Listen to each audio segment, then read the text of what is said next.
Welcome to Spooky Ass Shit. I am your host, Eric Dwinnells. Ladies and gentlemen, we all love our favorite horror movie icons. I'm talking about Jason. I'm talking about Freddy Krueger.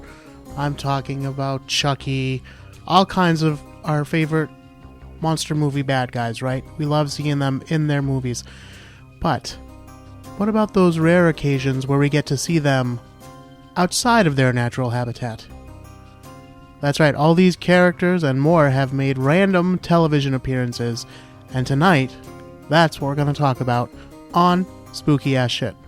Before we begin, I'd like to remind everyone that you can check out our website at spookyasshit.com or spookyas.com. They both take you to the same place, and that is the show's blog page.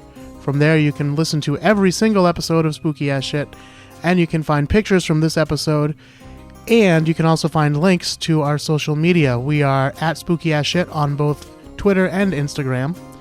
And you can find us on Facebook at facebook.com/spookyas. With that out of the way, allow me to take you back in time. For our younger viewers, you might not realize this, but once upon a time, in the magical time known as the 80s, MTV was actually pretty cool. That's right. It wasn't just a bunch of reality shows and, people we don't care about and all this stuff. There used to be like cool music videos and music-centered shows. That's what the M in MTV stands for. You might not even know that anymore. It's music television. I don't mean to sound like an old man, complaining about how the old days were better, but as far as MTV goes, they really were. They had these like off-the-wall game shows and these kind of like sketch comedy type things. I mean, it wasn't really, uniform like you would see on Saturday Night Live or something, but still, the VJs were funny. They had special guest VJs, and that brings us to what we're talking about right now, because one of their special guest VJs on multiple occasions was one Freddy Krueger. On the one that I'm about to play for you now, I'm just going to play a little clip for you. On that one, he is there promoting A Nightmare on Elm Street 3, Dream Warriors, which happens to be my favorite Nightmare on Elm Street movie. This is from 1989.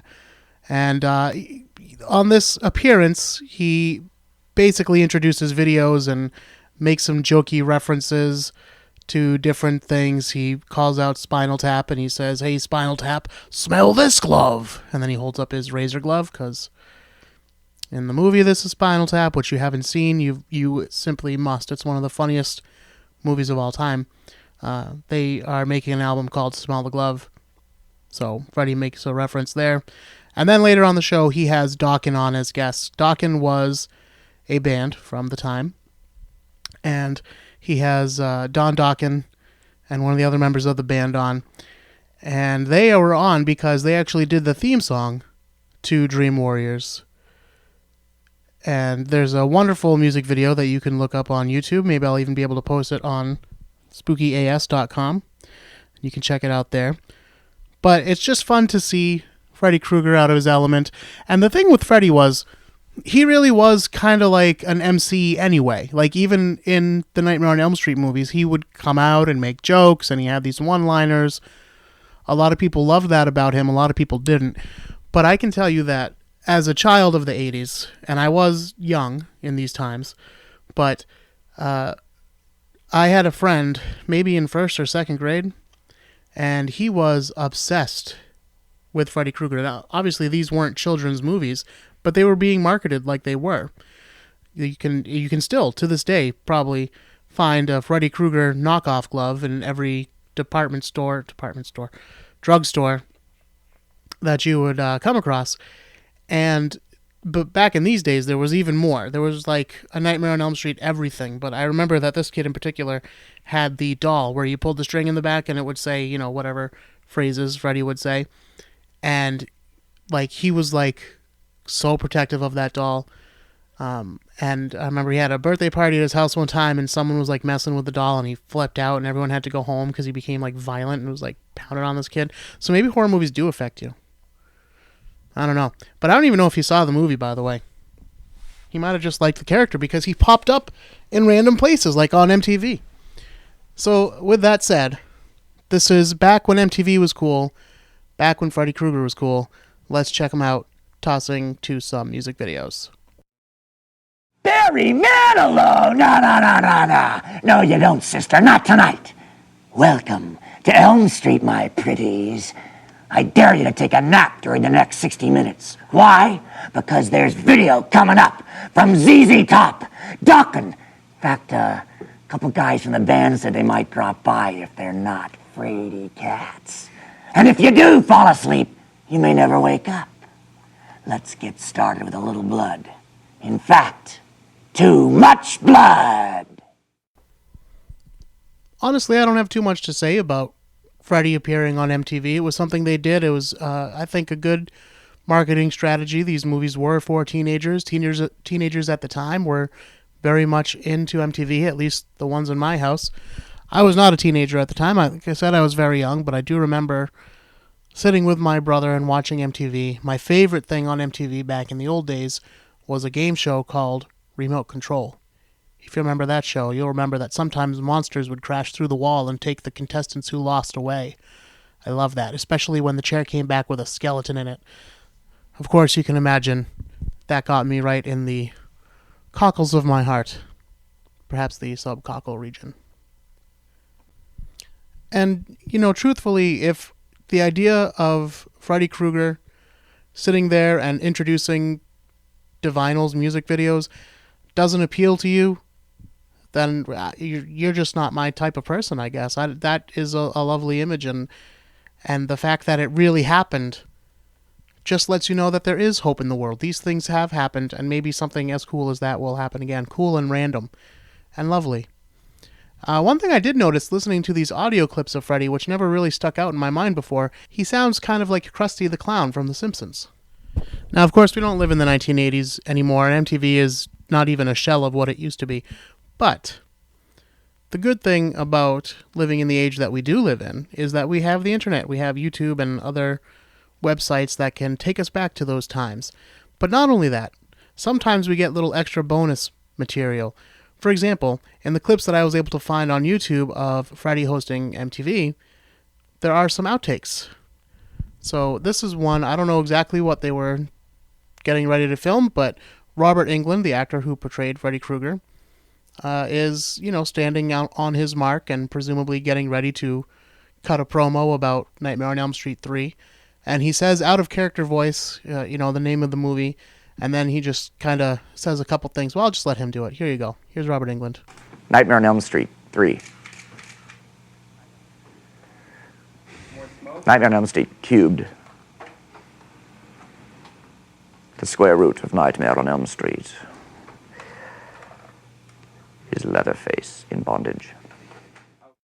Now, there you go. That is fun trivia that you can use with your spooky-ass friends next time.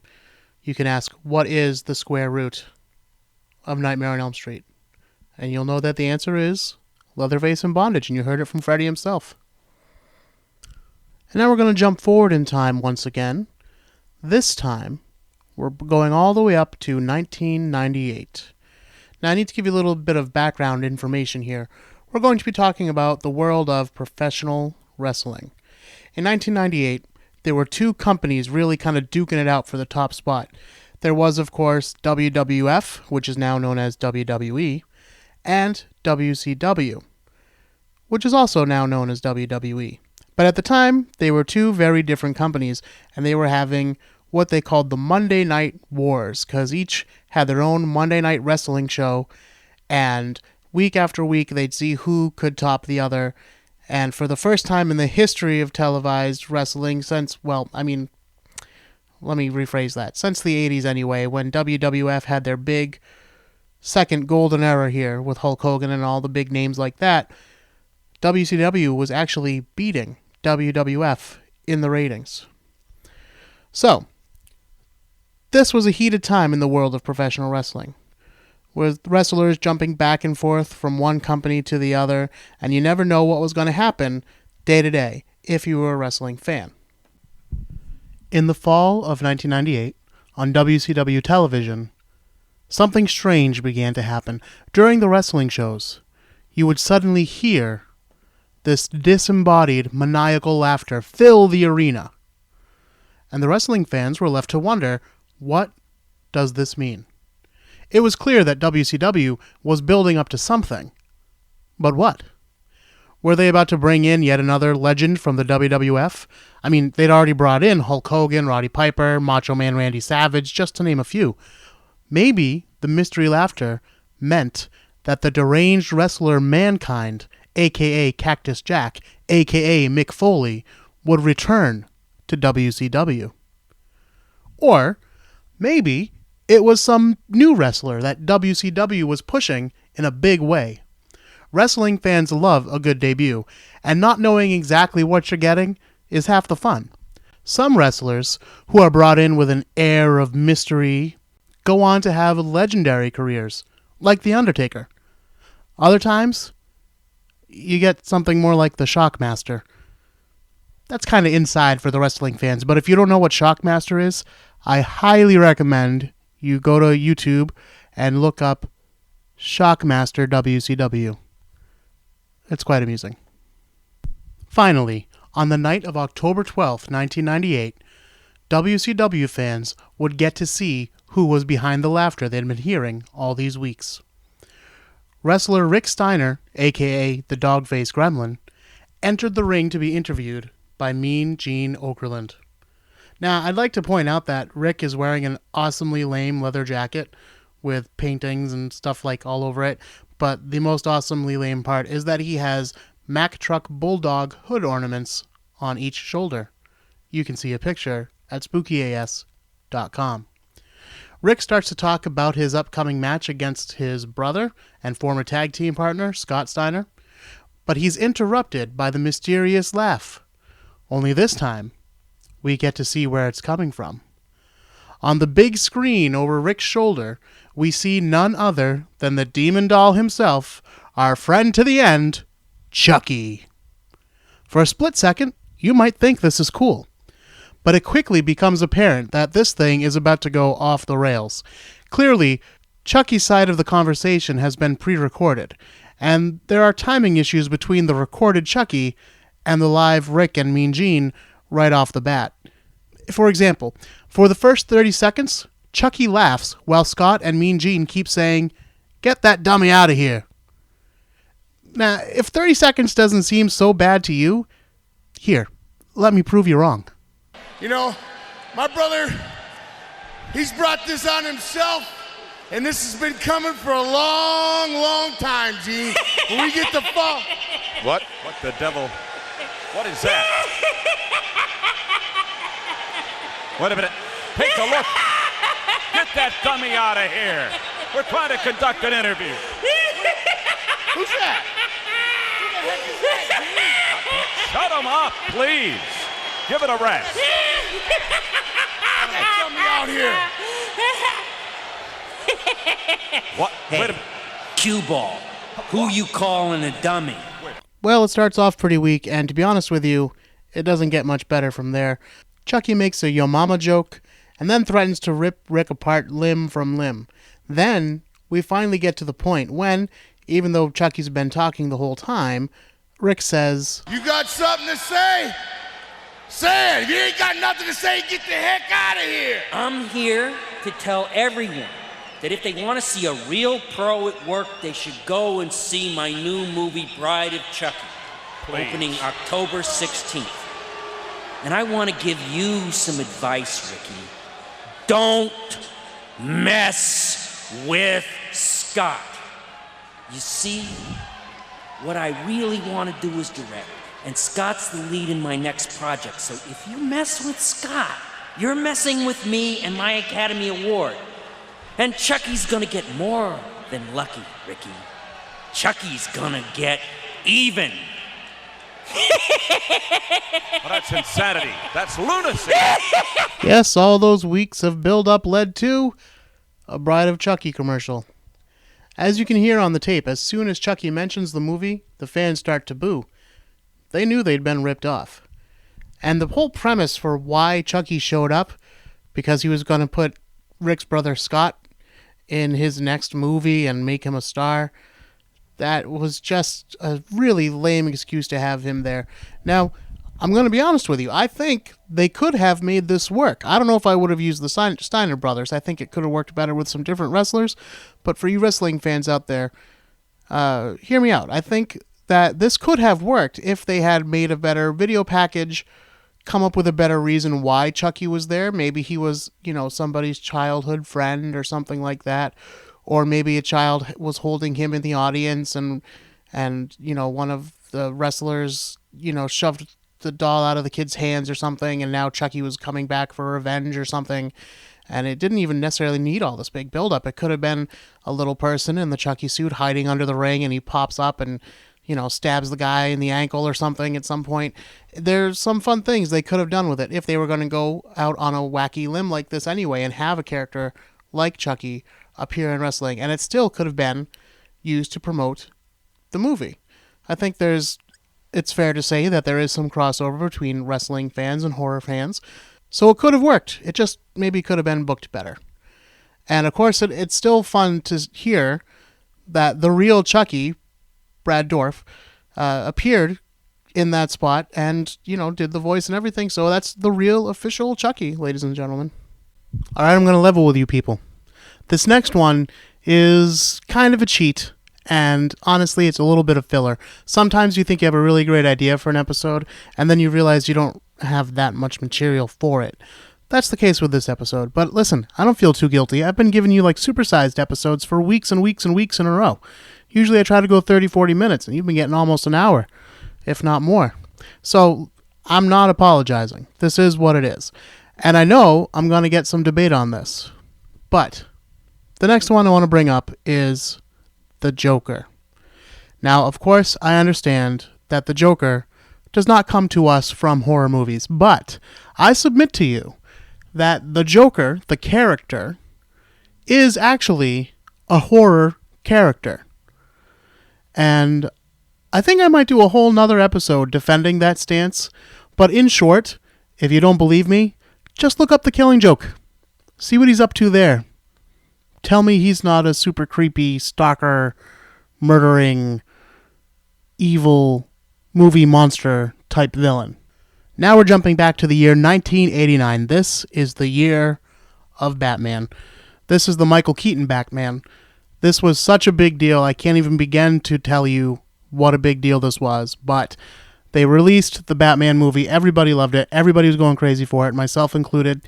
And, of course, at the same time, they also started releasing anything Batman they could get their hands on, including the old Adam West TV show that was on in reruns all of a sudden, and everybody was watching it. And as a kid, you didn't differentiate between, Michael Keaton Batman, Adam West Batman. This was all Batman. It was different, but it was all Batman. I just loved it all. And I think most of the children of the world felt the same way I did.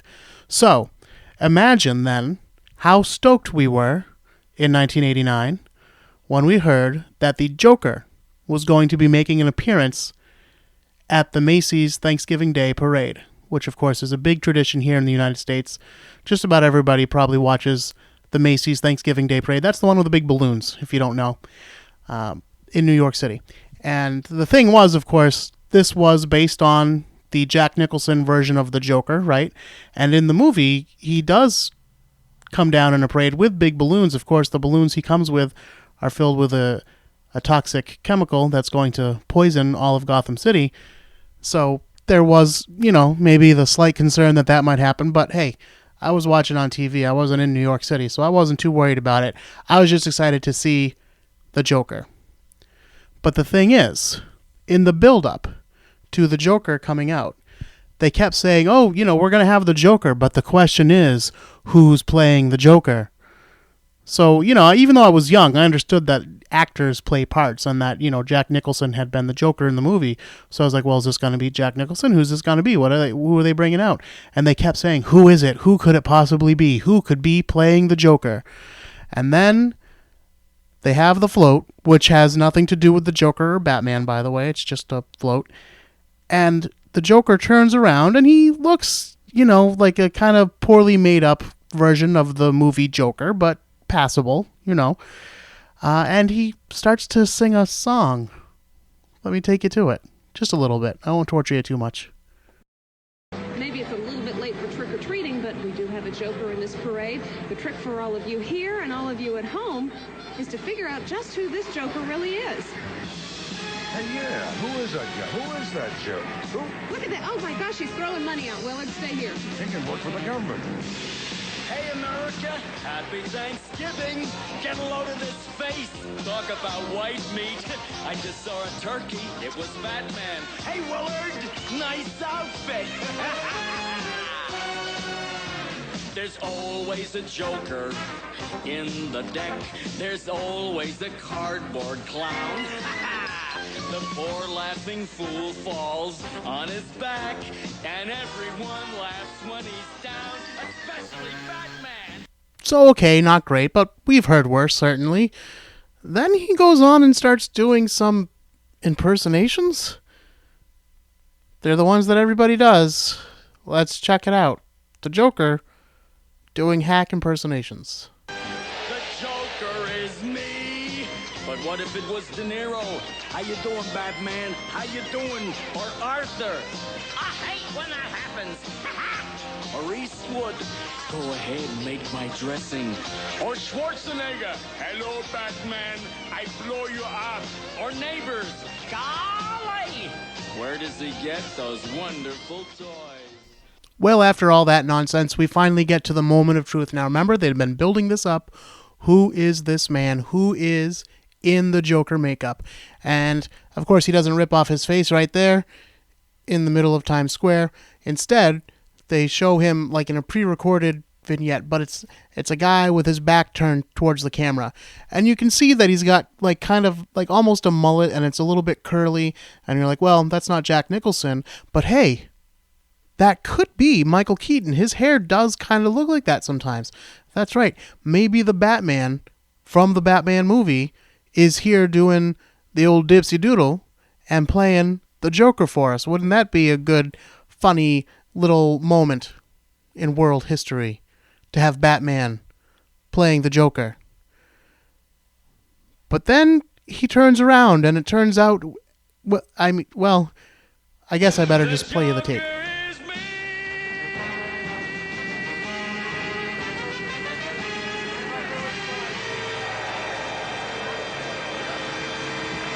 Fred Travelina. Happy Thanksgiving, everybody.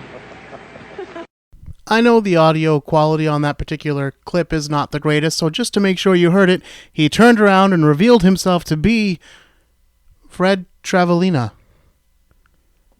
Now, you might be wondering who the hell Fred Travelina is, and I can promise you, in 1989, I was thinking the exact same thing. And here in 2017, I'm thinking the exact same thing.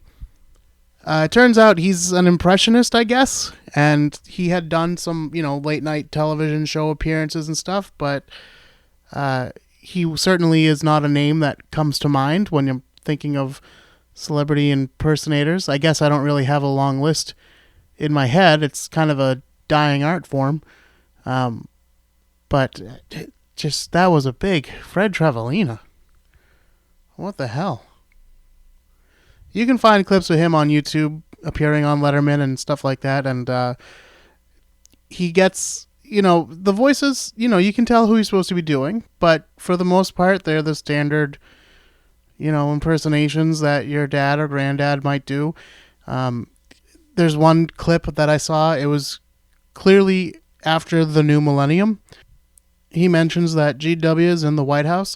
But he basically does like impressions that are 10, 20, 30 years old. There's nobody like from current times. He has since passed away. I believe he passed away in 2009, if I saw correctly. But this is, I think the biggest problem that he had, his material was no good. He was just flat doing an impersonation, and it was that standard hacky kind of thing where he'd turn around and go, well, but what if so-and-so did this kind of thing? I think it would go something like this. Just, yeah.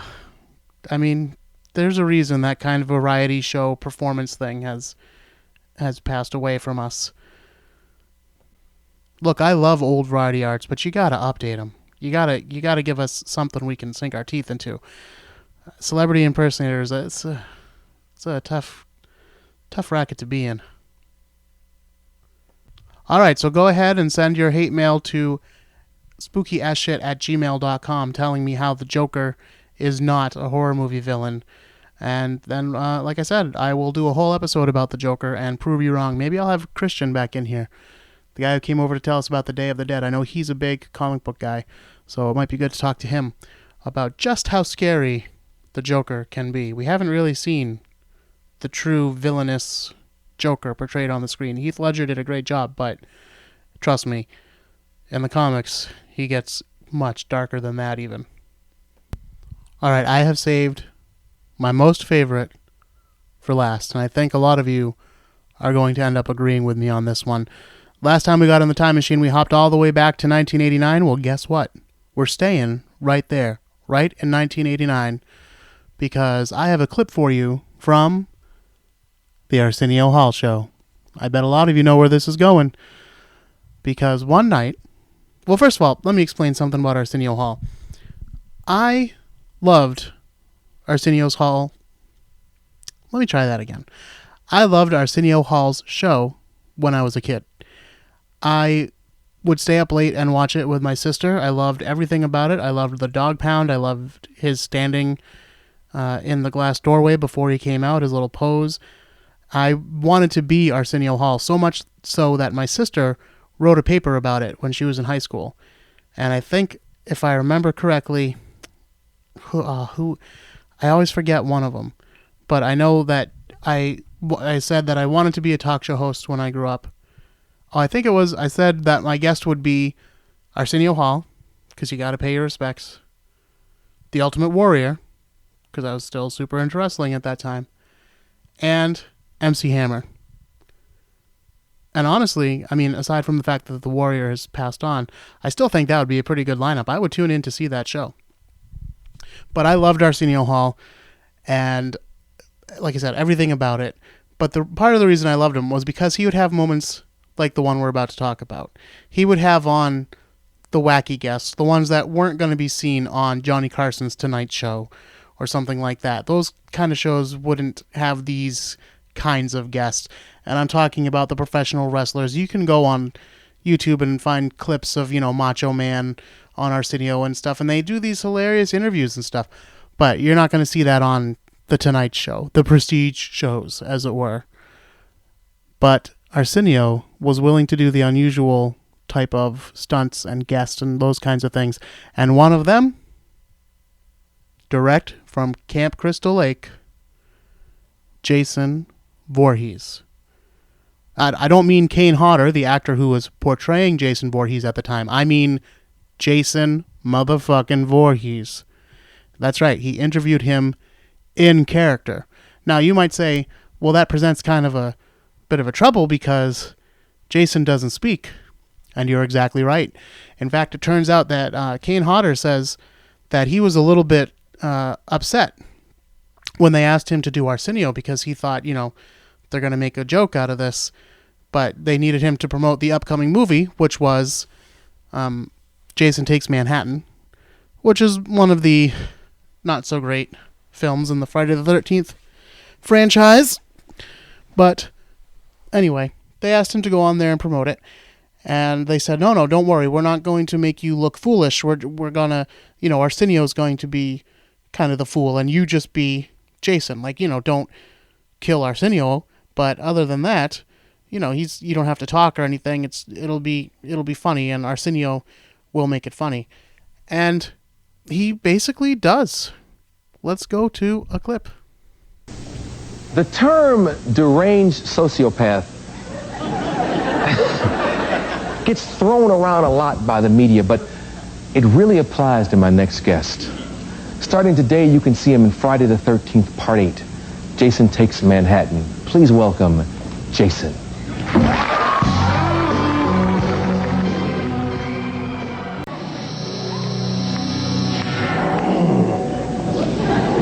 How are you?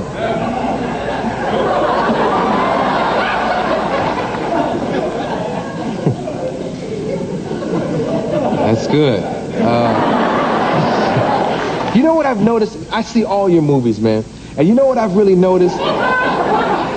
You're angry. And I don't mean to laugh, excuse me, it's just the way I am. But you're angry. What happened, man? Where did it all begin? You know what I mean? Was it a woman? Did you get cut from the hockey team in high school? What happened? What's up? As the interview goes on, you can hear Arsenio start to laugh nervously, and I don't know, maybe that's just the kind of nerves that he has because he knows he's not going to get anything from this guest. I mean, of course, obviously he knows this is an actor portraying Jason, but according to Kane Hodder, who was playing Jason here, Arsenio was actually nervous that Kane was going to do something, like as a stunt, like grab him and do something nasty to him. So he says that Arsenio was legitimately nervous that something might happen. But if you watch the clip, Arsenio's not the only one who laughs. You can hear actually in the clip that I'm about to play, he'll say, "Hey, you're trembling, man." And that's Jason's trembling because Kane Hodder is laughing at the joke that Arsenio has just made. So let's listen to that clip. I saw the new movie, Jason Takes Manhattan. You killed 16 people. I don't know why I'm laughing, man.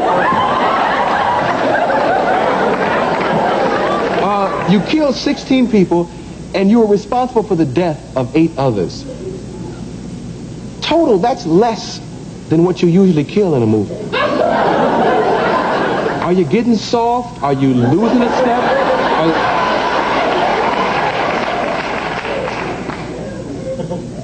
You're trembling, man. And it goes on from there. Arsenio makes some more jokes. He asks Jason if he's worried about becoming typecast as a big knife killer, and that's why he's moved to an axe in Friday the 13th, Part 8.